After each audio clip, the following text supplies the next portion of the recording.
2023 में शिव का प्रिय व्रत महाशिवरात्रि का व्रत कब है और क्या है इसकी प्रारंभिक तिथि और साथ ही साथ क्या है इसका समापन का समय, जानने के लिए इस वीडियो के अंत तक बने रहिए ताकि सही जानकारी आपको इस चैनल के माध्यम से प्राप्त हो सके। नमस्कार, मैं आचार्य रितेश पांडे, ज्योतिष एवं वास्तु विशेषज्ञ। आज हम बात करेंगे अपने चैनल के माध्यम से कि महाशिवरात्रि का वर्ष 2023 में कब मनाया जाएगा।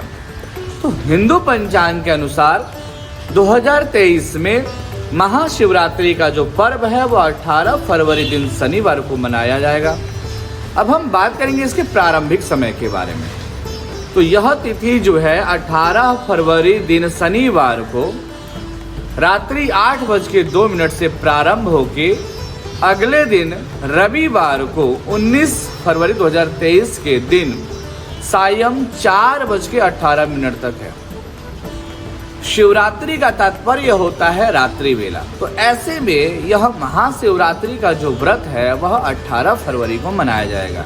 इसमें उदया तिथि की गणना नहीं की जाती है, कारण कि प्रदोष और शिवरात्रि का जो व्रत का महत्व है वो रात्रि वेला में पूजन व अर्चना करने में इसका विशेष महत्व बताया गया। तो जो भक्त भगवान शिव की विशेष अनुकंपा को प्राप्त करना चाहते हैं उन्हें इस महाशिवरात्रि का व्रत अवश्य करना चाहिए। महाशिवरात्रि के व्रत को विधि पूर्वक पूर्ण करने से व्यक्ति की मनवांछित कामनाओं की पूर्ति होती है। और यूं तो इस महाशिवरात्रि का व्रत का प्रभाव अनंत गुना बताया गया है और जो व्यक्ति इस शिवरात्रि के वेला में रात्रि जागरण करता है उसकी अभिष्ट कामना सिद्ध होती है भगवान शिव के अनुकंपा से। तो ये तो रहा व्रत के प्रारंभिक व समापन का समय। अब हम बात करेंगे इस व्रत का पारण का समय क्या है, पूजा विधि क्या है, किस मंत्र का जप करने से क्या फल प्राप्त हो सकता है, इसके साथ साथ इस दिन क्या कुछ दान करने से हमारी मनोकामना पूर्ण हो सकती है। तो सबसे पहले अब हम बात करेंगे व्रत के पारण का समय का। तो इस दिन जो व्रत का पारण का समय है वह 19 फरवरी को सुबह 6:56 से लेकर के 3:24 तक का है। इस वेला में आप कभी भी पारण कर सकते हैं। अब हम बात करेंगे इस दिन की पूजन की विधि के बारे में।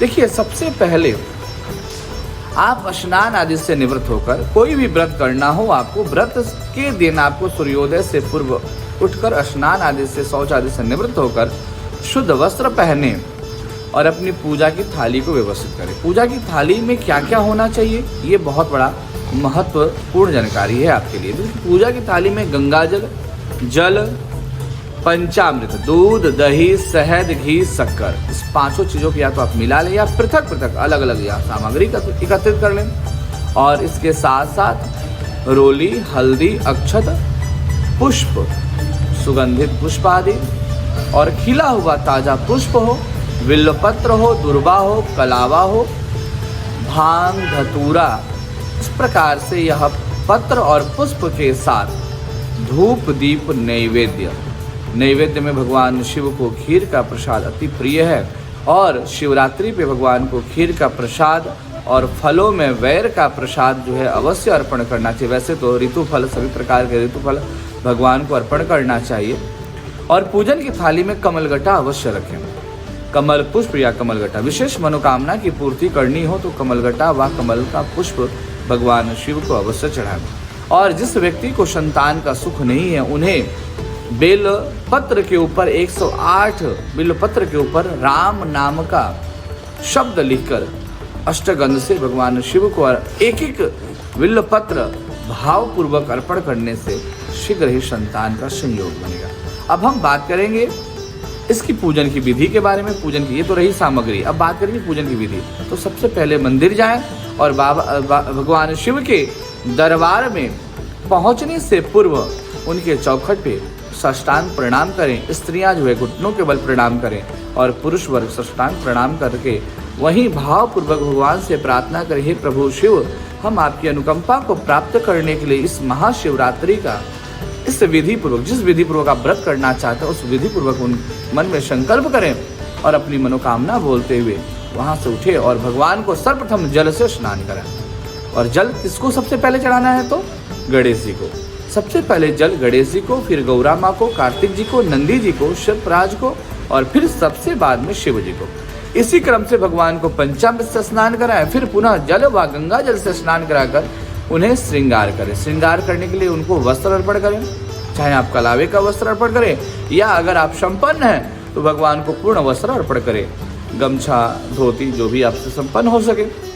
माँ गौरा को श्रृंगार का सामान अर्पण करें और फिर गंध अक्षत पुष्प से उनकी पूजन करें, धूप दीप दिखाएं, भांग, धतूरा, बिल्वपत्र, अर्क पुष्प, अर्क फल आदि अर्पण करके उनका श्रृंगार करें और इस प्रसाद धूप दीप दिखाने के बाद नैवेद्य अर्पण करें। जैसा कि मैंने कहा, नैवेद्य में भगवान को खीर का प्रसाद और फलों में ऋतु फल, सभी प्रकार के फल अर्पण कर सकते हैं। साथ ही साथ भगवान को वैर का प्रसाद जो है अवश्य आप अर्पण करें और विशेष मनोकामना के लिए कमल का पुष्प या कमलगटा भगवान के चरणों में अर्पण करें, तांबूल अर्पण करें। इस प्रकार से भगवान को यह सभी प्रिय वस्तुओं को अर्पण करके भावपूर्वक उनकी पूजन अर्चन करें और अंत में वहां बैठ करके शिव पंचाक्षर मंत्र यानी नमः शिवाय या षडाक्षर मंत्र ओम नमः शिवाय मंत्र का जप करें या ओम त्रिनेत्राय नमः मंत्र का जप करें। इस प्रकार से मंत्र का जप करने से या मृत्युंजय महामृत्युंजय मंत्र का जप करने से अगर सक्षम है तो महामृत्युंजय करें, नहीं तो मृत्युंजय मंत्र का जप आप विधि पूर्वक शुद्धता पूर्वक करें। ऐसा करने से आपकी अरिष्ट समस्याओं से निवृत्ति मिलेगी और साथ ही साथ विशेष मनोकामनाओं की पूर्ति होगी। तो आज के इस वीडियो में इतना ही, मिलता है किसी नए वीडियो के साथ। तब तक के लिए आप सभी को मेरा नमस्कार, जय श्री राम। ज्योतिष, वास्तु व रत्न से संबंधित किसी भी प्रकार की जानकारी प्राप्त करना हो तो आप मुझे व्हाट्सएप, हमारे ईमेल नंबर या फिर आप इस वीडियो के माध्यम से कमेंट बॉक्स के द्वारा भी सवाल जवाब कर सकते हैं। जो आपका सवाल होगा उसको सटीक जवाब यहाँ से आपको प्राप्त हो जाएगा। नमस्कार, जय श्री राम।